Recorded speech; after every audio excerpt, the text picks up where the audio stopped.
Hey guys, Tish over here, how are you doing today? So, in the Duelist Alliance, we've received a brand new ritual which looks absolutely amazing in Ultimate. Wow! Saffira, Queen of Dragons. Now, let's have a quick glance at its effect.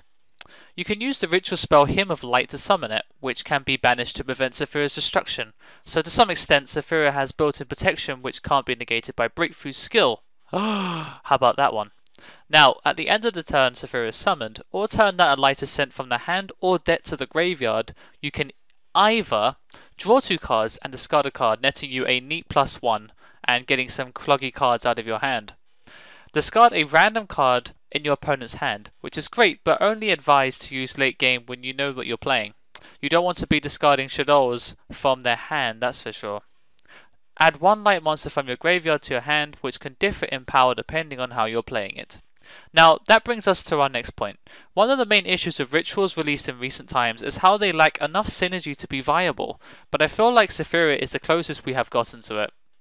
Now, as far as I know, there are 3 paths to take in building a Saffira deck. A lot of the cards overlap in these variants, but it's up to you how you wish to focus it. Now, the first one is Djinn based. Now, this is the least viable variant simply because there are only 2 decent Djinns, Releaser and Demolisher, which also came out in Duelist Alliance.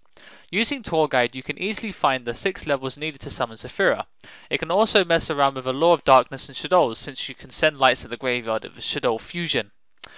The one I prefer to use is Saffira Swarm, which, if you could see past the convoluted mess of MLG Dank of my Saffira video, you'll see that Saffira's effect will go off every turn simply because of Light Swarm's inherent milling.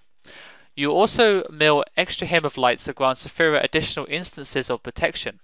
However, the most popular variant at this current time is Herald Saffira. They form a wonderful relationship together because of their similar level and synergy with advanced ritual art, preparation of rites, and the light attribute. However, you will see clog your hands a lot, since regardless of what I've said, you're still juggling 2 different approaches to the board at once, which will ultimately beg the question of, why not just focus all of my resources into one of these rituals rather than trying to summon both? However, I feel like overall, Saffira still suffers from the problems that other rituals do.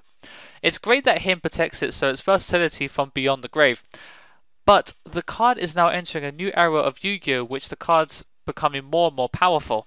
The Shadow Fusions are stronger than Saffira and cost less cards to make. The Satellar Knights Scoff protect the castle decks with their ridiculous recursiveness, and other decks all have access to many cards which will be able to wreck a ritual, even if it can't be destroyed a few times. After all that's being said, I feel like the best direction for rituals to go is for the Djinn Risa rituals to be consistent. If Konami is trying to make them relevant, then allow us to abuse Releaser with a consistent method of costless ritual summoning where Releaser plays a part. Anyway guys, thanks for watching, and until next time, the Thetcglover is out.